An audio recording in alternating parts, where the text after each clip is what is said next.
Hello,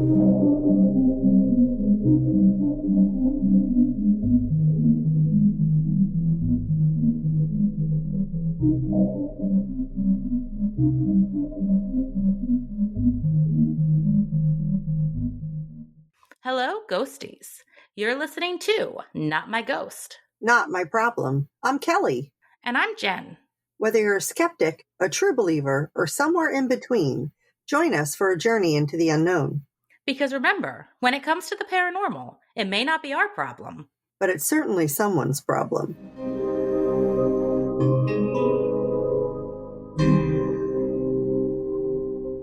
Happy Halloween Eve. I am so excited. I love Halloween. It is my favorite holiday. Mine too. I saw a TikTok yesterday that said, it was like God and angels talking, and the angel said, God, how did you decide which people would like Halloween and which people would like Christmas? He interviewed like Satan and then, I don't know, an angel. And it ended up being, if you had a bad childhood, Halloween was your favorite. And if you had a good childhood, Christmas was your favorite. And he said, it's not 100%, but it's mainly how we did it. I saw that same one. I thought it was cute. That's funny. Yeah. I don't know if I'd say I'd had a bad childhood. I don't think you did. A pretty good one. I definitely did, but Oh, you did for sure.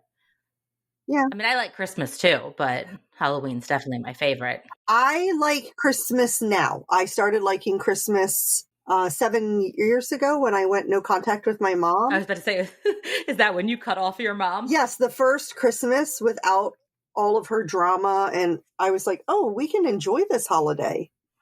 This is actually kind of fun. So now I love Christmas, and I'm making up for 40 some years of not being a fan. That's good. Yeah. By the way, welcome to our scripted, unscripted banter part of the episode.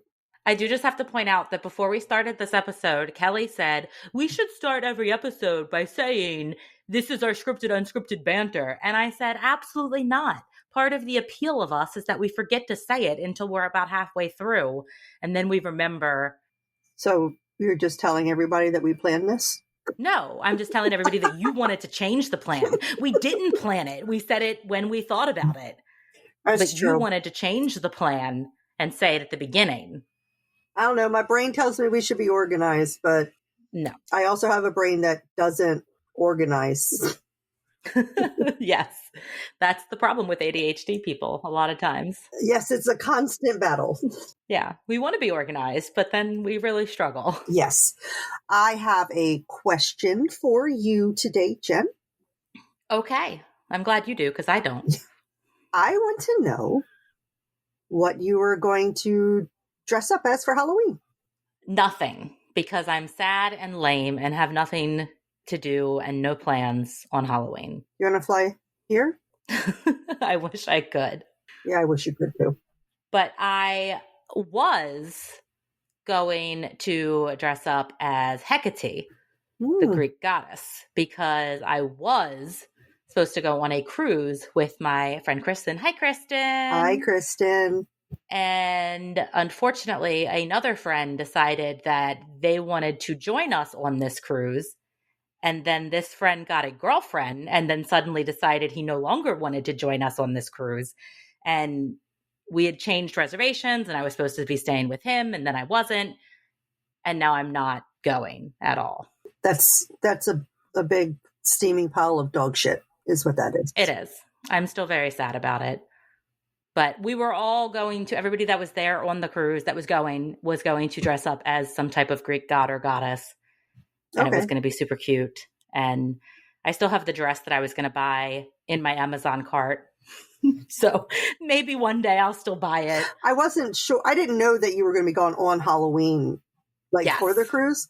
I didn't realize the cruise lined up with Halloween. Yeah. I'm just handing out candy. I'm going to be a scarecrow just because it's easy and quick. And I don't have to buy a costume for it. I can throw on a flannel shirt and I have an old scarecrow hat somewhere. And just do some makeup. I don't know what most of my kids are doing, but I do know Katie is going out with some friends of hers. and she will be dressing up as the Pope. Oh, fun. Yeah, I thought that was great. Unfortunately, my husband has to work on Halloween night. If he didn't have to work, we were going to kind of walk around with Katie a little bit, and she was going to be the Pope, and I was going to be a priest, and he was going to be a nun. I love that. But it didn't work out, so I will be handing out treats for the children and spirits for the adults. I love that.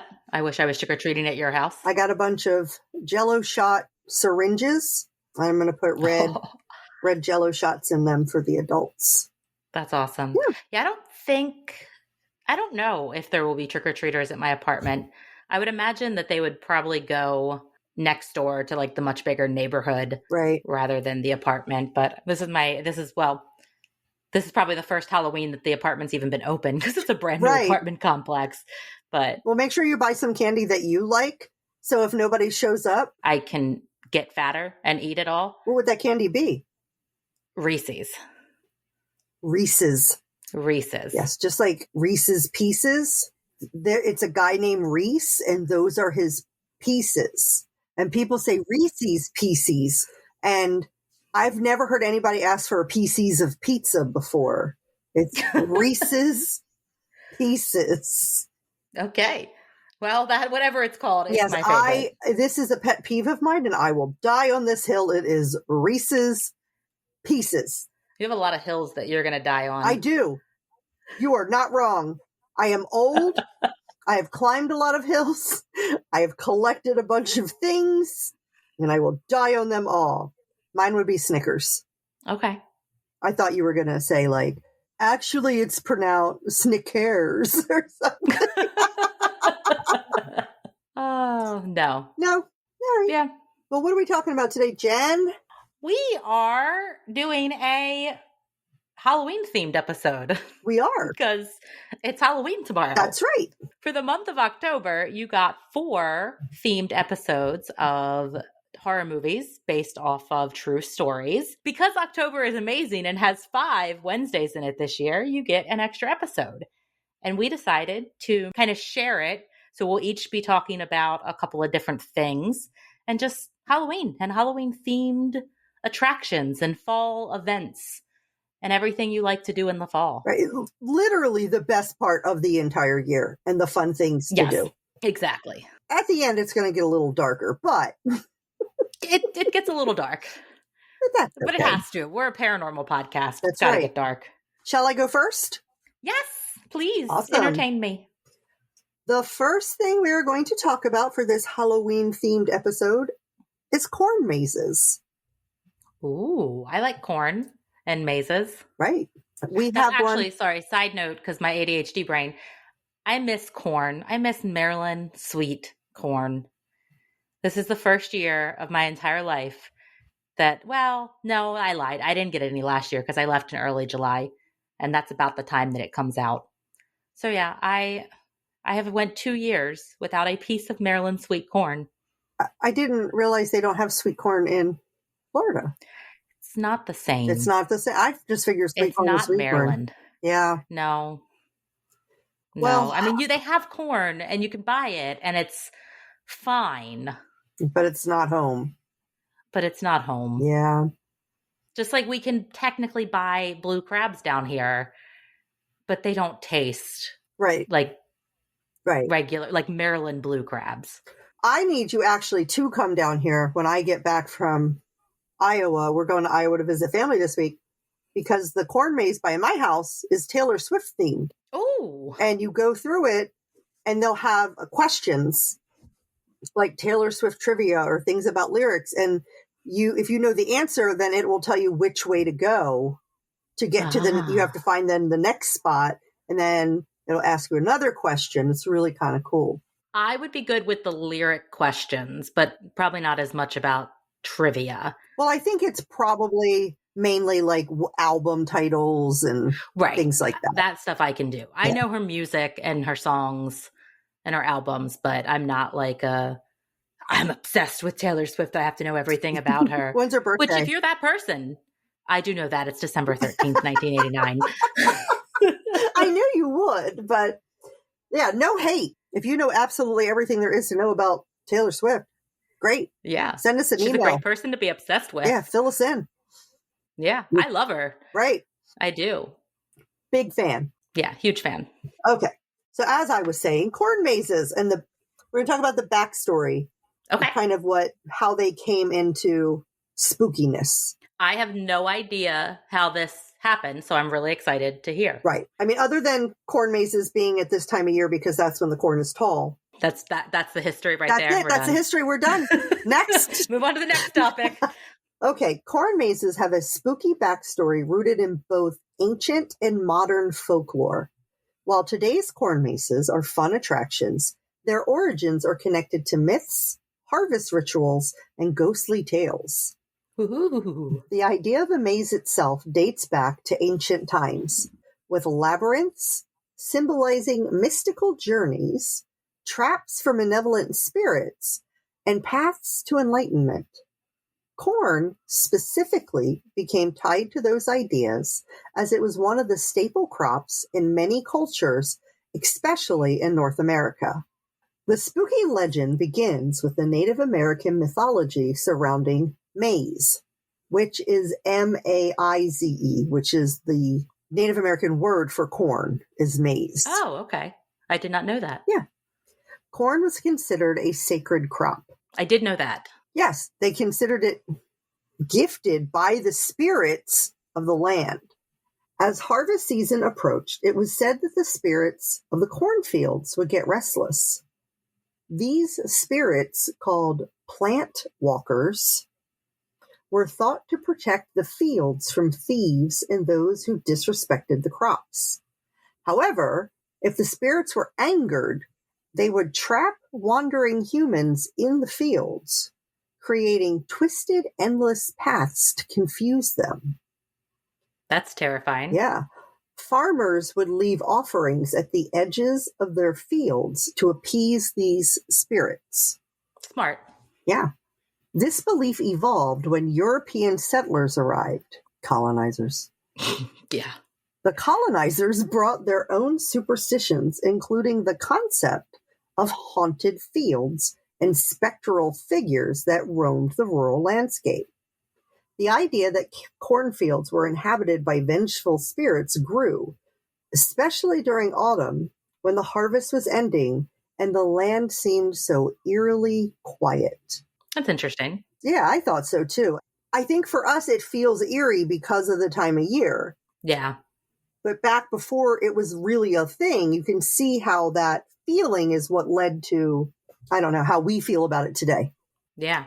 These superstitions intertwined with local customs, and farmers began creating deliberate mazes in their cornfields. Initially, as a test of wit, but also as a way to challenge people to brave the haunted spaces without losing their way. By the 20th century, corn mazes became commercialized, but the spooky backstory lingered.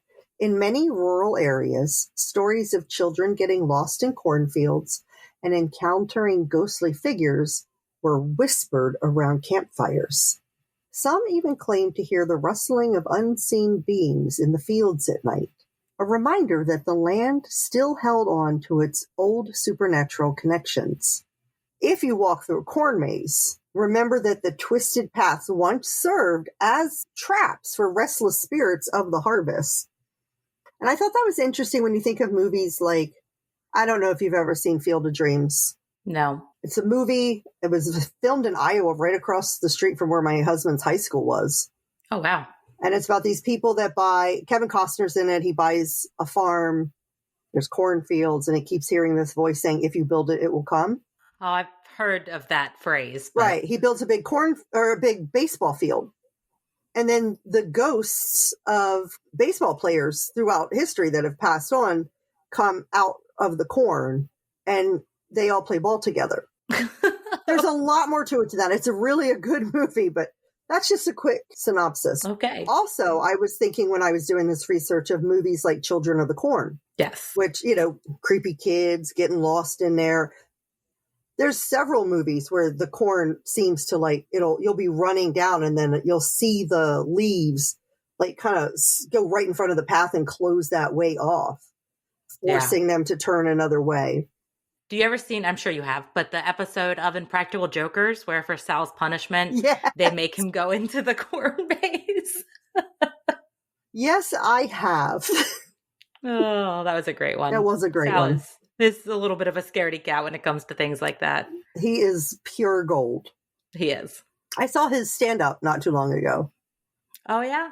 I've seen Joe in stand-up twice. Yeah. And I've seen the Impractical Jokers together. Right.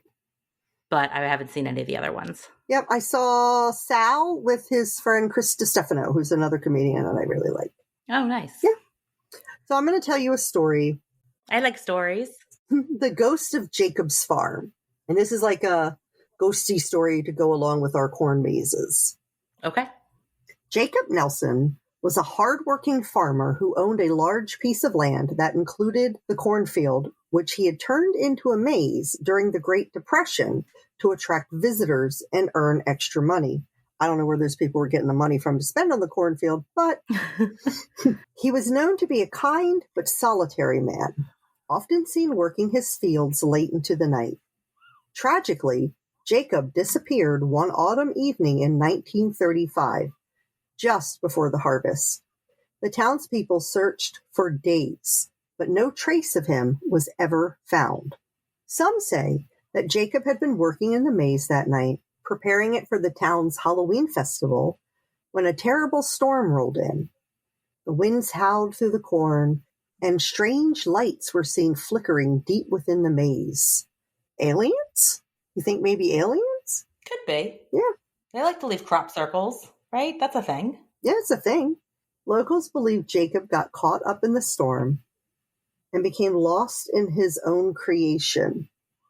The search parties combed the maze, but the twisting path seemed endless, and no one ever found the farmer's body. If he got caught up in his own maze, you would have found his body. That's what I'm thinking, because you got to harvest that stuff. Somebody came through and harvested that corn. Yeah, it's not still standing to this day. Unless they just went right on over with all the farm equipment. But somebody would have noticed that, too. You would think. Yeah. Not long after Jacob vanished, strange occurrences started to plague the maze. Visitors, who's visiting this place now? I know, right? A guy's dead. Have some respect. Right, like you're just, no, I'm going to pay to go through the maze and we'll let you know if we find his body.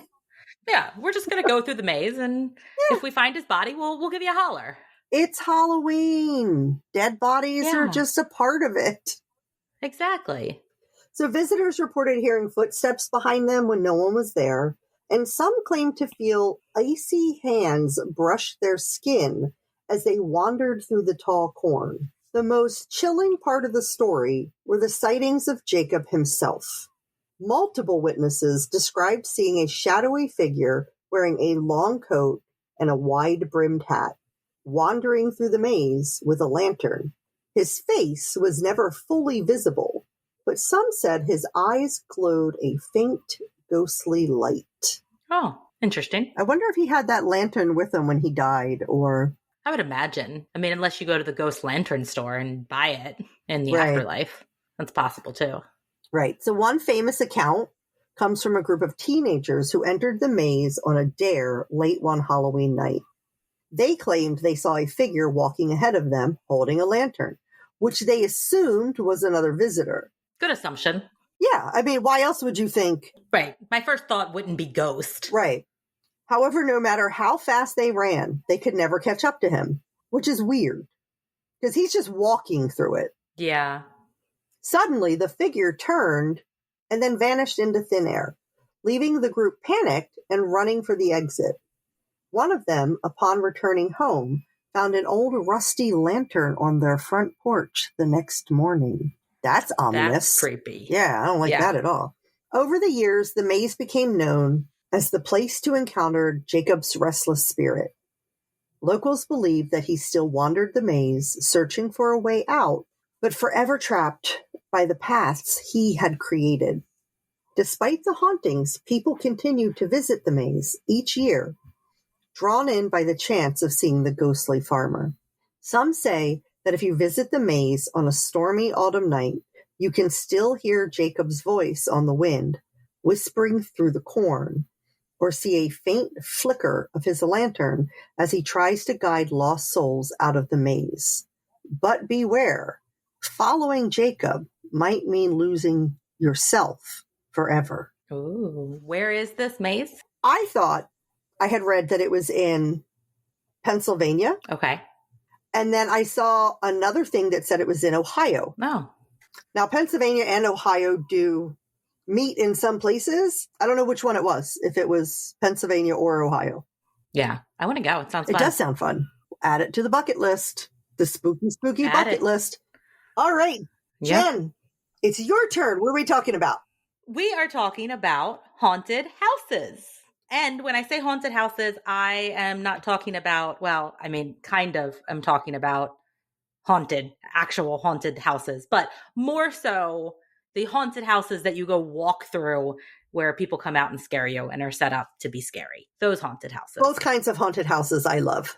Yes, I love anything haunted. I love. Yeah. So it's great. But we're going to get into a little bit of the history around why we have haunted houses now. Awesome. What made it a thing? Haunted houses have a long and eerie history that spans centuries and continents. While the idea of ghost and haunted location has existed forever, haunted houses as we know them today began in the 19th century and have since evolved into an essential part of Halloween culture. The concept of haunted houses can be traced back to ancient times when stories of ghosts and spirits were part of folklore and cultural traditions. These tales often revolved around haunted castles, abandoned buildings, and eerie forest. The concept of haunted houses as an attraction began in the 19th century in London. One of the earliest influencers in this field was actually Marie Tussaud, who is famous for her wax sculptures of prominent and often gruesome figures from history. Is it Marie? I always thought it was Madame. Well, it can be Madame. Yeah. Her last name is Tussaud. I People just call never her heard, Madame. I just never heard her called Marie. That's interesting. Now I know her first name. Marie. That's awesome. There you go. In 1802, she scandalized audience with her exhibition of decapitated French revolutionary figures, including King Louis XVI and his wife, Marie Antoinette. I love that. I love that so much. I know. These exhibits of death mask were created from the actual guillotine victims, and they were a hit. What? Wait, what? The death mask was created from the actual guillotine victim. I don't like it. I don't like it. This took a very dark turn. It did. And Tussaud set up a permanent London exhibit, and she named it the Chamber of Horrors. No. This morbid attraction was an early precursor to modern-day haunted houses, which basically just captured the public's fascination with fear. I have a question. Were the heads like bloody and everything? I would imagine they were realistic. Like her wax museums nowadays are like celebrities, but they were started off a little bit more gruesome. That's awesome. Yeah, I know. At the turn of the 20th century, Paris became another hotspot for the macabre entertainment. The famous Grand Guignol Theater was notorious for its live depictions of graphic dismemberment and other horror-themed performances. I love this so much. I know. Under the direction of Max Maury, the theater aimed to shock audiences, with Maury boasting that he measured the success of a play by how many people fainted. Awesome. This was a step forward in immersive, fear-based entertainment and laid the groundwork for more interactive haunted experiences. In 1915, the first official haunted attraction, known as a ghost house, opened at a fairground in Liphook, England. This early haunted house blended mechanical devices, spooky sound effects, and live actors, setting the stage for future haunted attractions that would grow more complex and immersive with time. In the 1920s and the 1930s, amusement parks began featuring haunted attractions known as dark rides. These rides took visitors on a journey through dimly lit tunnels filled with spooky scenes and special effects designed to frighten and entertain. These are my favorite things in the world. Like the one at Ocean City on the boardwalk. Oh, I love that. I remember when that was just one story before they built the second story. The second story, and yeah. They have there's a amusement park in Pennsylvania in the mountains called Knoebels, and they have a really good like ride through haunted house as well. Yeah. I would love to travel the world and ride every single like old style, like old school ride through haunted house. I have heard, so my cousin Lexi, she still goes to Ocean City. She still lives in Maryland. And she went this year to the boardwalk and went to that haunted house. And apparently they have now added actors. Yep. We went for Halloween, not Halloween, it was in the fall. I think it was last year. And I thought that they had just put them there because it was so close to Halloween. Yeah. And then we had gone back they have a big like Christmas lights festival, and some of the rides were open because most of them are closed that time of year.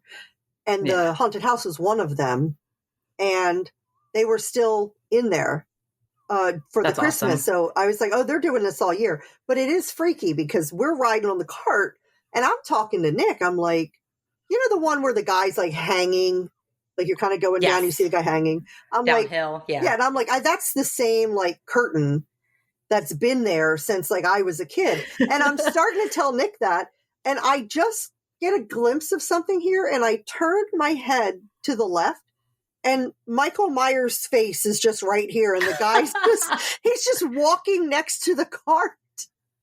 I love that. I screamed so loud. That's amazing. I want to go on it again so bad. Yeah.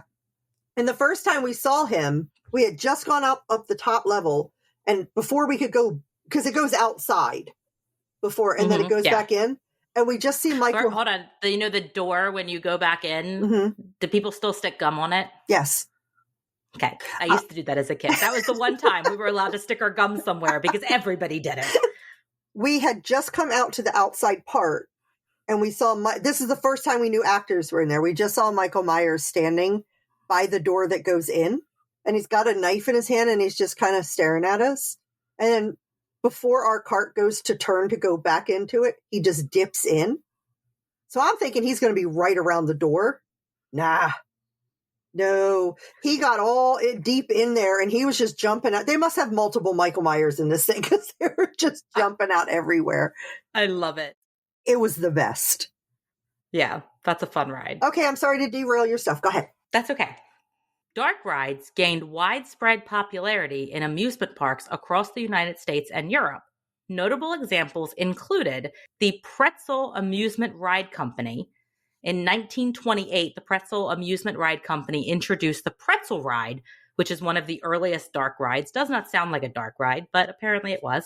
Okay. And this ride combined humor with mild horror. These rides became a beloved staple in many parks. And then the other popular one were spook houses and ghost trains.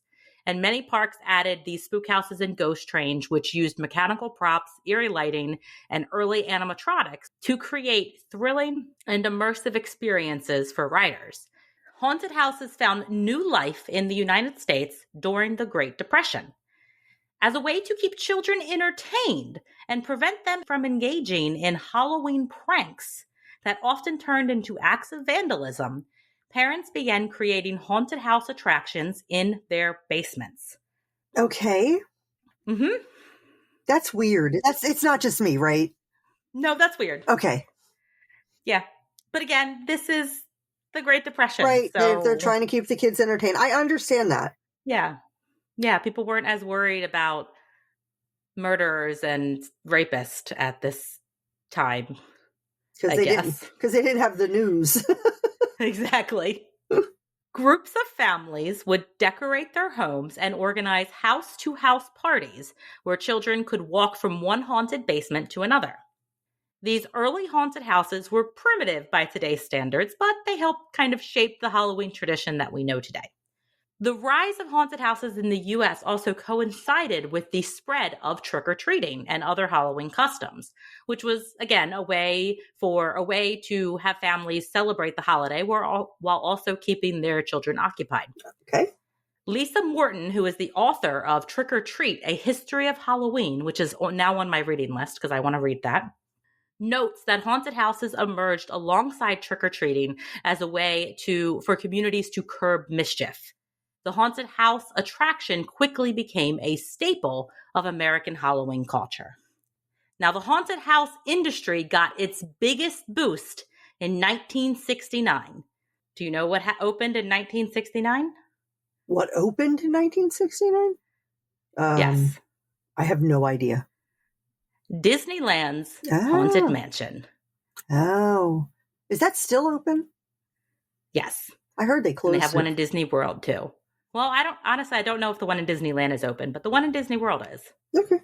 Walt Disney's innovative attraction introduced new levels of immersion and technology, including Pepper's Ghost, who is a complex illusion that uses refracted light to create the appearance of ghostly figures in the attraction at the Grand Hall. Disney's Haunted Mansion attracted more than 82,000 visitors on its opening day alone, revolutionizing haunted houses and setting the standard for what would follow.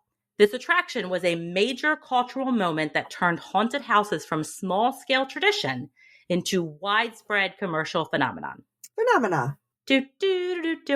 I was listening to a podcast, and somebody was talking about how often they have to stop people on that ride from trying to spread a dead loved one's ashes on the ride. I've heard that. And also sex. Some kind of sexual activity. They kick people off of that ride all the time for engaging in sexual activities on the Haunted Mansion ride. And I say, that's gross. There are kids around. You can't do that. The carts turn too much. You can see other people. Right. You can't do that on there. It's not appropriate. And honestly, if Disney employees wanted to, they could have them arrested and then they will become sex offenders. Right. It's not worth it, people. Don't fuck on the Haunted Mansion. Don't do it. Not even hand stuff. Don't do anything. Nothing. Following the success of Disneyland's Haunted Mansion, haunted houses began popping up across the U.S. Nonprofit organizations saw the potential for fundraising through haunted attractions. Their haunted houses became popular charity events. But soon, for-profit attractions kind of began to dominate the scene. Haunted houses were evolving from small community events into professional productions, complete with elaborate sets and special effects and actors dedicated to scaring the visitors. Now, you'll like this part, Kelly. I made sure to include this just for you. Is it a hell house? While haunted house... Shut up! You suck.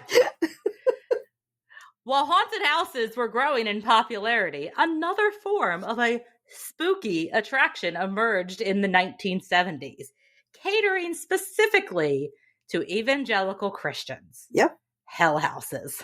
These attractions depict graphic scenes of sin and its consequences, such as drug addiction, abortion, that's the bad one, oh my God, oh, it's the worst, and eternal damnation, to deliver a strong evangelical message that women do not have control of their own bodies. Right, and at the end of these things, it feeds out into this room where then they preach at you and try to get you to like here, take this Bible and come on up. If everybody is it a Trump Bible?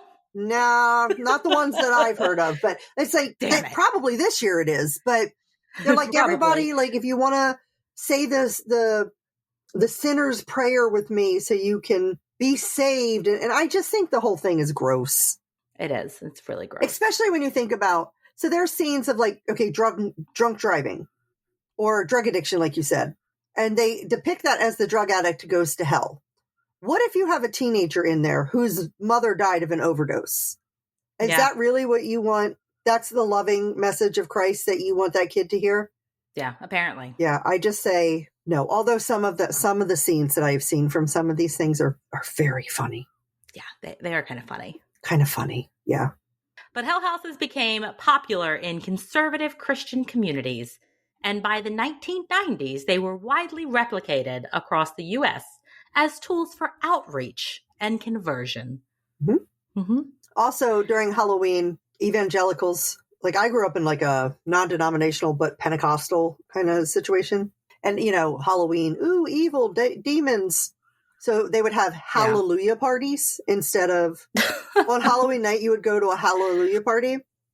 I don't know if I've said this on the podcast, but I went to one and it said you can only dress up as Bible characters. Oh my God. So I came as the devil and I was asked to leave. I'm sorry, but you said Bible characters, right? And then every year after that, when they would put on the thing, they were announcing the hallelujah party, they would have on there, no demons, devils. Oh my God. That was me. I love it. Of course it was. Of course it was. Today, the haunted house industry is a $300 million market, boasting around 2,700 haunted attractions nationwide. I want to go to them all. I know, me too. These attractions have come a long way from their humble beginnings, now incorporating high-tech animatronics, special effects, virtual reality, and even in some cases, augmented reality to deliver a more immersive and terrifying experience. The themes and styles of haunted houses are also more diverse, with attractions offering everything from escape rooms and zombie runs to extreme haunts designed to push participants to their psychological limits. I have a friend whose daughter went to a big haunted house, and you would pick when you got there one of those like glow sticks that you would wear around your neck, and they had red, yellow, and green. So if they had red, the people were not allowed to touch you at all, the people inside the place. If it was yellow, they were allowed to touch you and get like up in your face and everything, but that was as far as they could go. If you had green, they could kidnap you and separate you from your party, okay? Yes. And her daughter went with her boyfriend, and she was like, yeah, I'm going to wear green. I mean, I know it's not real. So she had the green glow stick necklace on. And they're going through it, and this guy comes out, and he grabs her shirt, and he goes to pull her, and she ripped the necklace off and threw it across the room. No. And he just looked at her, and then just let go. Yep. Like, that's nope. Great. But I like the fact that this monster in a haunted house understood consent more than a lot of people. Yes, he did. Good job, monster. He was in the middle of it, man. He was already in the middle of the action, and she revoked consent, and he said, hands off. Okay, I'm done. Yep. Well, I am going to go into some famous haunted attractions around the world that are set up at haunted locations. So basically, these are places that are already haunted, and they're setting up these walkthroughs for haunted house. And I'm going to go into some of the things that people have said to experience that were paranormal and not part of the haunted house for each of these locations. Okay. So the first one is Statesville Haunted Prison in Lockport, Illinois. Many guests have reported feeling a sudden chill as they enter the haunted attraction, particularly in areas designed to mimic the prison's dark history. One visitor described being physically pushed by an unseen force while walking through the solitary confinement section, causing them to stumble and scream. And another guest recounted hearing loud whispers in their ear, even though the attraction was filled with other guests at the time. The next location is Eloise Asylum in Westland, Michigan. I want to go there. So I know I say this about every haunted location. I know. But that's a top of the list, bucket list one. Yes. Visitors have shared experiences of hearing disembodied voices and unexpected touches. One guest reported feeling a hand grip their shoulder while waiting in line, only to turn around and find no one there. Nope. Then there is Terror on the Coast, which is in Gulfport, Mississippi. Guests at Terror on the Coast have reported eerie experiences such as feeling the presence of someone standing too close behind them in the haunted house. One visitor claimed to have heard a soft voice calling their name from the shadows, prompting them to turn around in fear, only to find no one there. Others have described seeing flickering lights, which could technically just be part of the attraction, Right. and shadows moving quickly, creating an unsettling atmosphere. Another popular one that I'm sure we all heard of, Eastern State Penitentiary. Yes. In Philadelphia, Pennsylvania. That's not that far from me. No, it's not. You could fly here and we could drive there. We could. Yeah. Mm-hmm. While visiting this haunted attraction, one guest reported feeling an overwhelming sense of dread as they approached the Death Row exhibit. They described a strange pressure in their chest and a sudden urge to leave the area. Another visitor claimed to have seen a shadowy figure watching them from a distance, only for it to disappear when they attempted to take a closer look. Next one is another pretty famous one, Waverly Hills Sanatorium in Louisville, Kentucky.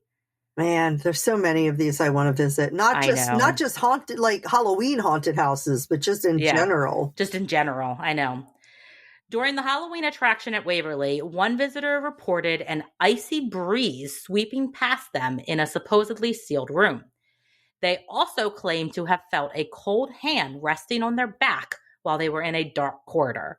I don't like it's resting. Like, it's one thing if you're just like touched or brushed. Right. But it resting on you? Yeah, that's not that's good. Creepy. Yeah. No, I don't like that. Mm-mm.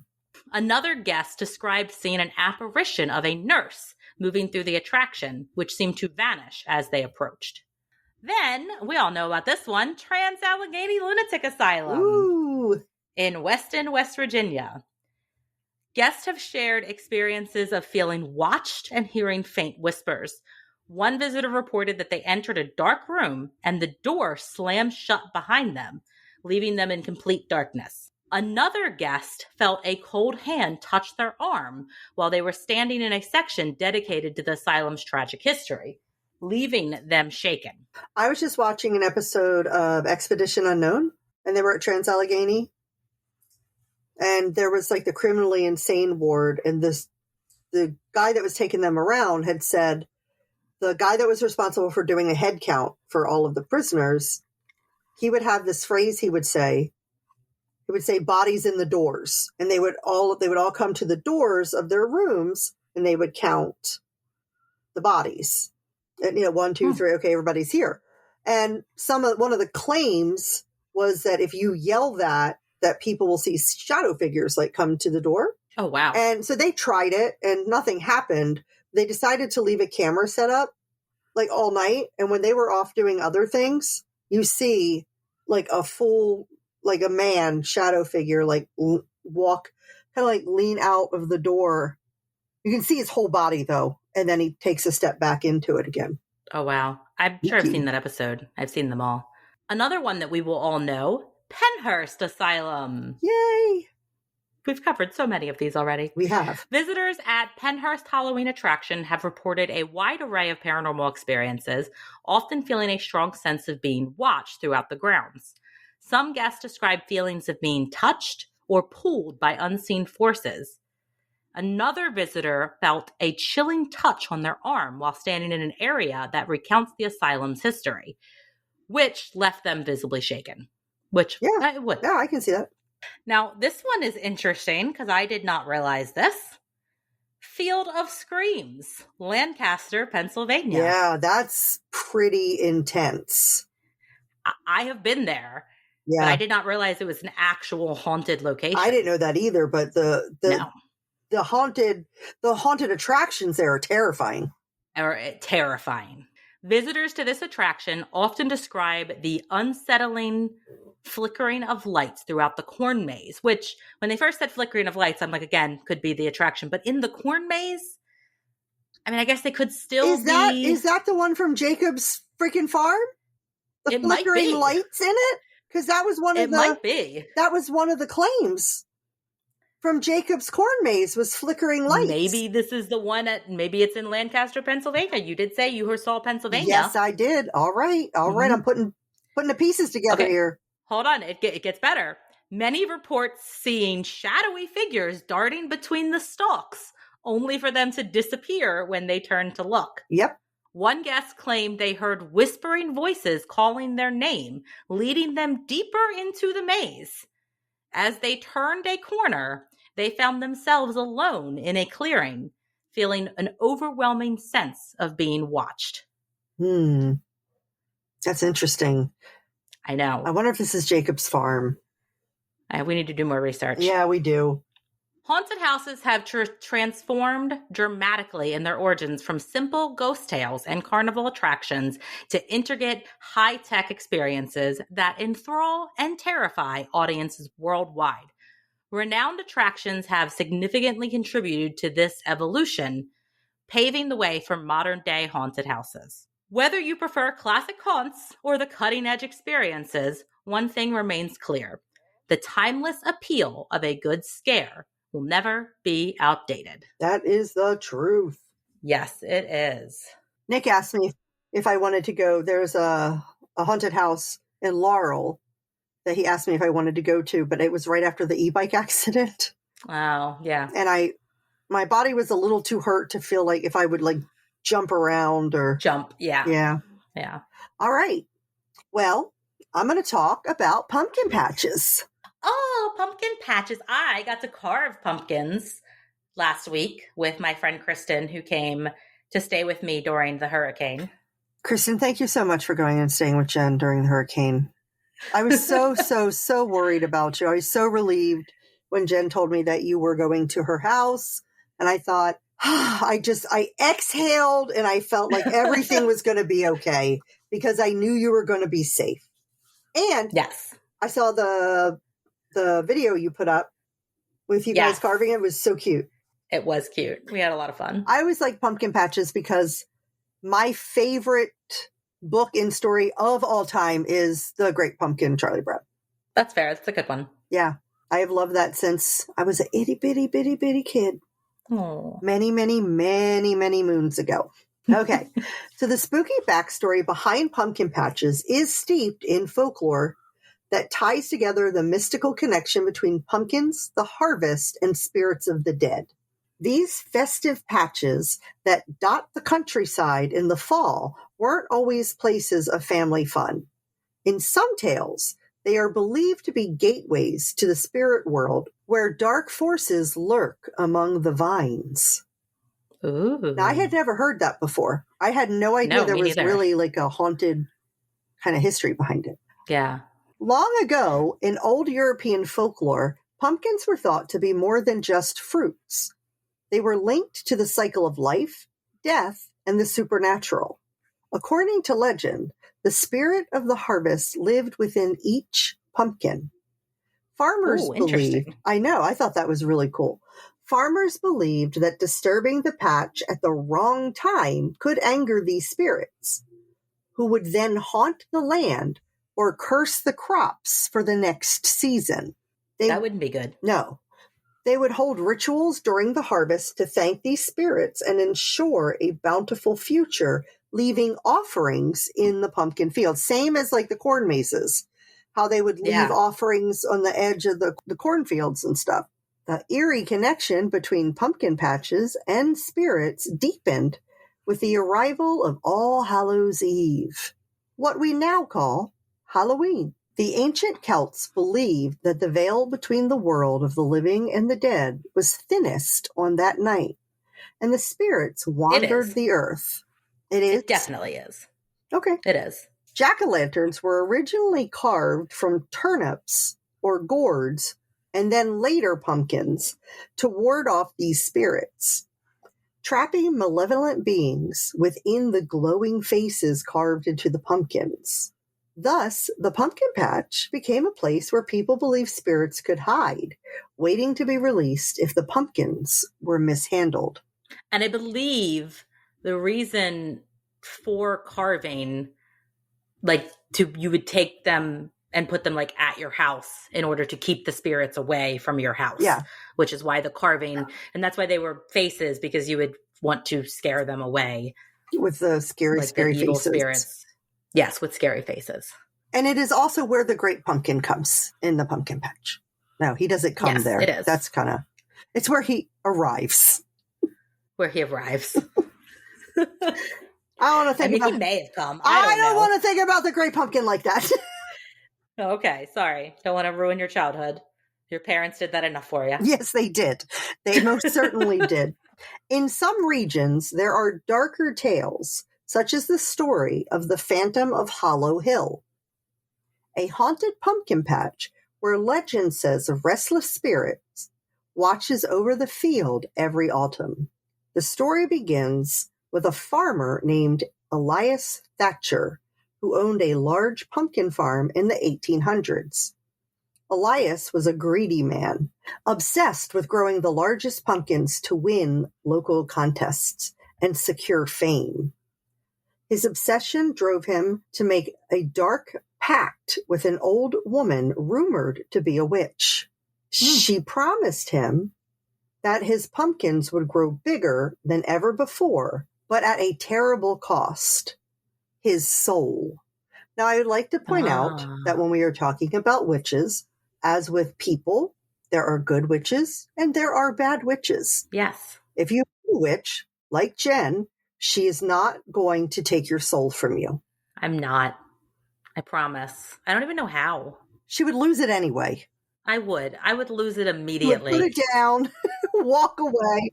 I would forget where I put it. Yep. And it would be gone forever. I'm sorry. So your soul is fine. Yeah. I also just want to ask, is this guy, Thatcher, whatever, is he the one who sells the pumpkins to Costco? He might be, yeah. I mean, it was the 1800s. Okay. But I think he's still alive, right? Selling his pumpkins to Costco. Yeah, from the 1800s, Yeah. Sure, I'm sure. Exactly. He doesn't have a soul, so... Can't die. Yeah. Because Costco's pumpkins are always They're large. the best. And they're huge. They're priced so well. They are $6.99, at least here Why in Florida. would you buy a pumpkin anywhere else but They are Costco? bigger and cheaper. That is where Kristen and I bought our pumpkins that we carved. Yep. Elias at this time laughed off her warning, desperate for his prize. So he didn't think his soul was going anywhere. That's fair. That fall, his pumpkins grew to an astonishing size, and he proudly displayed them at the town's harvest festival. But when Elias returned to the farm that night, he found the witch waiting for him in the patch. Furious that he had broken his end of the deal, she cursed him, binding his spirit to the pumpkin patch forever. The next morning, Elias was found dead among his prized pumpkins, his face twisted in horror. But his soul or spirit is still there. Therefore, he can still be selling the pumpkins to Costco. Exactly. Yeah. After his death, strange things began happening in the pumpkin patch. Visitors claimed to see a shadowy figure wandering through the vines at dusk, his face illuminated by the eerie glow of moonlit pumpkins. Some heard whispers calling their names or saw pumpkins moving on their own. The locals soon believed that Elias's spirit had become trapped in the very pumpkins he had grown. If you ventured too far into his patch at night, it was said that the Phantom of Hollow Hill might appear, pulling you into the earth to join him on his eternal watch over the cursed field. Fun. Right. I want to go. Yeah, it'd be fun. As pumpkin patches became popular attractions in America, particularly during Halloween, the tales of haunted patches continued to grow. In some small towns, it was believed that pumpkins left in the patch after the first frost could become homes for wandering spirits. Children were warned never to wander alone in a pumpkin patch at night, for fear that a mischievous spirit might lead them astray. Some claimed if you cut open a pumpkin on All Hallows Eve, you might not see just seeds, but the remnants of a trapped spirit trying to escape. That would be wild. That would be wild. Now I kind of want to buy a pumpkin and cut it open on Halloween. I know. Though most modern pumpkin patches are far from eerie, the legends surrounding them give these autumnal spots a mysterious and spooky vibe. Next time you wander through a pumpkin patch, remember that the fields were once thought to be places where spirits roamed and dark pacts were made. And maybe, just maybe, the pumpkins still hold a little bit of ghostly magic. I think pumpkins hold ghostly magic. I think they hold magic. I think they hold this Halloween spirit magic. Exactly. Yeah. Agreed. So that is all for pumpkin patches. I hear you have more for me. I do. And we're going to take a little bit of a darker turn. Ooh. So we've all been through those cheesy carnival haunted houses, right? Mm-hmm. The kinds that are filled with flickering strobe lights, plastic skeletons, spooky clowns meant to give everyone a good scare. They're designed to be fun and lighthearted, and parents reassure their kids it's not real. It can't hurt you. However, there have been some tragic incidents where these Halloween experiences have turned deadly. That doesn't sound good. No. So we are going to talk about some times in history where people at Halloween events and attractions died or were badly injured. The first one was in September 2000. The first one we're going to talk about, not the first one that's ever happened, was in September 2017. A 21-year-old man named Chang tragically died after being struck by machinery in a haunted house at Ocean Park in Hong Kong. He was exploring a maze called Buried Alive when he entered a restricted area for mechanical operations and was hit. Chang was found unconscious and later pronounced dead at the hospital, leading to the attraction's closure by local authorities. I mean, he was in an unrestricted area. Right. It's not the attraction's fault in this instance.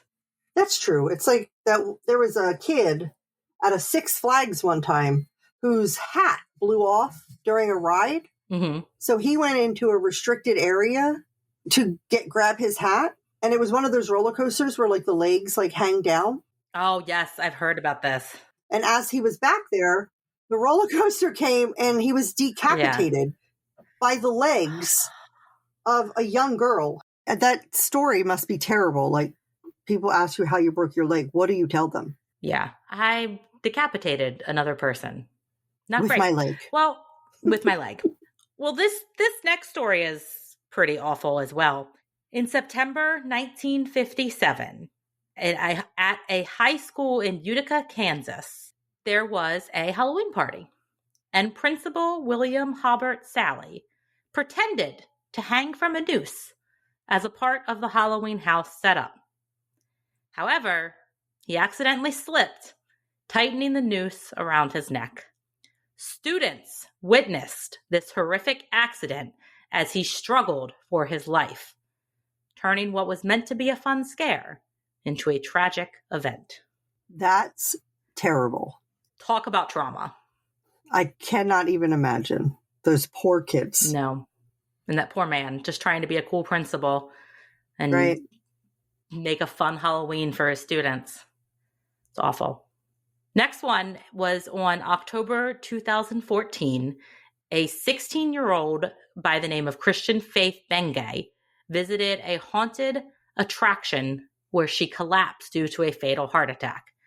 She did only have one lung, and her condition was exacerbated by the fear that she experienced during the visit. Despite CPR efforts from her mother and then the paramedics, she did not survive, which is why you have to sign waivers now for many of those Halloween haunted attractions. I have a question. Why would one lung cause you to have a heart attack? I guess it's just whatever was causing her to only have one lung. There was a reason why she only had one lung. She obviously had some type of other condition. I mean, obviously, even if you're born with one lung, that's a condition. Yeah. I just didn't know how the heart attack would be. I'm going to look that up because I'm curious now. Yeah, no, I have no idea. Yeah. This is similar to our principal tale, but this was in October 1990. A 17-year-old named Brian Jewell was a stunt guy at a haunted hayride in Lakewood, New Jersey. And he was supposed to simulate a hanging with a fake noose. But again, the noose unexpectedly tightened, leading to his death in front of everybody that was there. That's not good. I have a terrifying hayride story. Oh, okay. My family would get together with my grandparents, my mom's parents, and we would, I don't know, it was some event or some club my grandparents belonged to, and they would go and do these big bonfires and have hay rides in the fall. We would do it every year.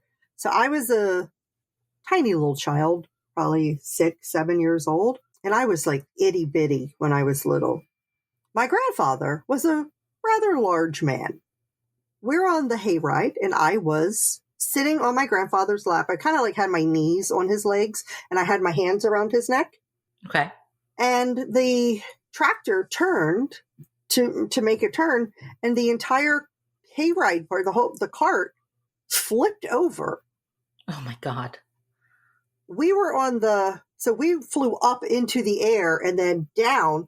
My very large grandfather landed directly on top of me, and I got in trouble because I said it hurt. Oh, how dare you? Yeah. How dare you, Kelly? I shouldn't have called him fat, which I didn't. I said, ow. Yeah, of course. It's how dare you. That's my hayride story. Well, you'll find out you're not the only one, because on Halloween night in 2016, a haunted hayride in Chunky, Mississippi. Chunky, Mississippi. Chunky, Mississippi. That is the best. Yes. Was struck by a Ford F-150 truck, resulting in 3 fatalities and several injuries among passengers. Did they get in trouble? Probably not. Oh, okay, good. Yeah. In April 2016, a technician at Disneyland Paris was found electrocuted while working on the Phantom Manor ride. This incident did prompt an investigation and did temporarily close the attraction. Is the Phantom Manor their like haunted mansion? Probably something similar. Okay. Yeah. Back to hayrides. A 14-year-old girl in Rhode Island was critically injured when she was struck by a tractor during a haunted hayride at Seven Cedars Farm. Before she got on the hayride? I guess maybe she was walking in the hayride's path. I don't know. Yeah, okay. All right. That's not good. No. Then on October 11th in 2021, so pretty recent, a haunted hayride in Mechanic Falls, Maine, resulted in the death of a 17-year-old girl and injury to 22 others when the vehicle lost control and crashed into a tree. That's not good at all. No, not a good one. Jeez, what is going on with these hayrides, man? These hayrides are not great. So little backstory as to what prompted me to do this is I was actually going to do the theme for my second story, hayrides, but I couldn't find a lot of information on just like the history, and everything I was finding while I was looking it up was just how many people were injured and killed during hayrides. So then I just pivoted and said, I'm just going to do deaths at Halloween attractions. That's a lot of death. In 2014, a man was killed at the Haunted Hoochie attraction in Columbus, Ohio. The Haunted Hoochie. I have to know what a Haunted Hoochie is. Is it a strip club? I was just thinking maybe it's a walkthrough of a vagina. I don't know. I mean, that would be interesting. I do think a horror-themed strip club would be a really interesting idea. Yeah, it would be. But anyway, he was killed after he was accidentally shot in the chest by a performer with a prop gun during the show. The Haunted Hoochie. Haunted Hoochie, known for accidentally shooting people. Alrighty. At the Fear Factory in Salt Lake City, there have been many reported injuries and deaths over the years that it has been open. But in 2017, a guest suffered fatal injuries when he fell from a height during the attraction. The venue has been under some scrutiny for its safety measures ever since.